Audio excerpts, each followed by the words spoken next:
melhor forma de você revisar uma matéria que você já estudou? Foi da aula 0 até a aula 10, vamos supor 10 aulas, terminei tudo. E agora como é que eu reviso isso? Professor Bruno Bezerra aqui com você para nós tratarmos desse assunto.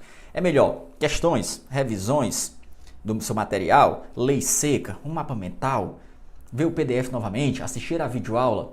Calma, como é que nós vamos fazer isso? Detalhe importante, se você já estudou a matéria toda uma vez, você já não é mais faixa branca naquela disciplina. Você já conhece, já compreende boa parte, já tem uma noção geral.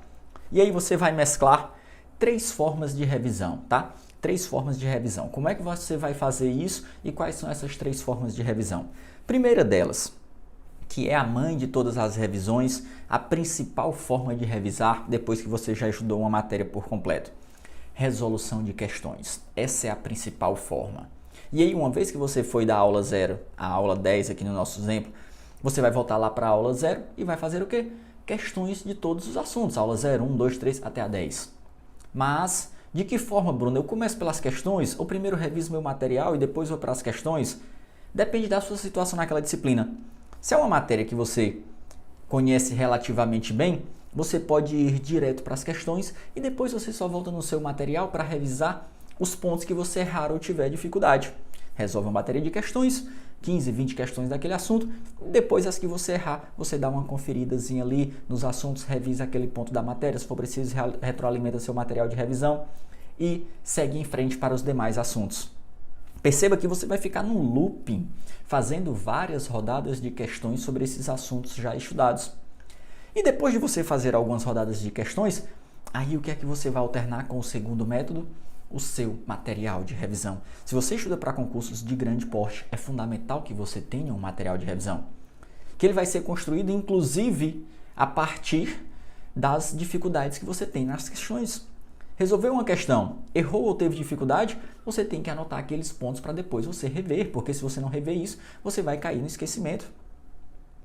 E você, como um concurseiro avançado, depois de ter resolvido 10, 20, 30 mil questões, não terá tempo de revisar todas as questões. Então, as informações mais importantes daquelas questões têm que estar em algum lugar, que aí é o seu material de revisão, que pode ser um caderno de erros, um resumo, um mapa mental, o passo estratégico, a marcação dos aprovados. Você pode preparar de várias formas, grifos, resumos, enfim. Mas é importante que você vá consolidando essas informações em algum lugar. Mais para frente, em nossa série de 50 dicas, eu vou falar sobre como você preparar um material de revisão de forma eficiente. Então fica ligado, fique inscrito aí no canal para você não perder todas as dicas, tá?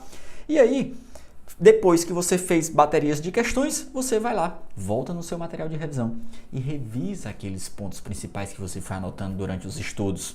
É importante que de tempos em tempos você reveja, senão cai no esquecimento. Mas faça essa revisão de uma forma ativa, tente fazer uma recuperação ativa do conteúdo. Se você ainda não sabe o que é isso, nos próximos vídeos trataremos disso também, tá? Como você revisa o material de revisão, o seu resumo, sua marcação, o seu grifo, de uma forma mais eficiente, sem ser simplesmente lendo aquilo. E a terceira forma é, para as matérias para as quais se aplicar, leitura de lei seca. Perceba que a lei seca fica bisurada com o tempo também, a partir da resolução das questões. Então, se você está resolvendo questão e você se depara com uma questão que trata de um dispositivo legal, de um inciso, de uma linha, de um artigo, você vai lá e marca aqueles dispositivos mais importantes, vai anotando as pegadinhas, vai deixando aquilo registrado, para quando você for fazer a leitura de lei seca, você saber quais são os assuntos mais importantes, onde você dedicar mais atenção. Então, depois que você terminou de estudar uma matéria por completo, aí você vai fazer revisão por 3 formas. Questões, o seu material de revisão, que eu chamo de Maturi, e lei seca. Você vai mesclar essas 3 formas. Qual a principal? Resolução de questões, porque ela que vai guiar. Opa, eu estou com mais dificuldade nessa matéria, então eu vou fazer uma leitura aqui do meu material de revisão. Opa, essa matéria aqui tem muita lei seca, então eu vou dar uma lidazinha ali no CTN, na Constituição, na 6404. Tá certo? Isso é muito importante você ir mesclando. Bruno, e você falou naquela hora em qual ordem? Eu começo pelas questões ou reviso o meu material de revisão? Depende, se você está muito bem na matéria, vai primeiro para as questões e depois você faz uma revisão só dos pontos que errar. Se você não está tão bem, opa Bruno, eu tentei ir direto para as questões, mas não vingou. Travou, faz tempo que eu não reviso essa matéria. Então antes, dá uma revisada no seu material de revisão. Não é ler todo o PDF novamente, não é assistir videoaula novamente, não cometa esse erro. E aí depois você vai para as questões, tá certo? Essa é uma forma eficiente. No próximo vídeo nós vamos falar sobre como você revisar por questões de forma eficiente. O que é que você precisa fazer na hora que estiver resolvendo questões, tá certo? Se gostou, deixa o seu like, deixa a sua curtida, segue lá o Prof. Bruno Bezerra no Instagram, aqui no Instagram. Se você está no YouTube ou no Instagram, Prof. Bruno Bezerra, que todos os dias eu posto conteúdo para você lá. Um forte abraço e até a próxima. Valeu!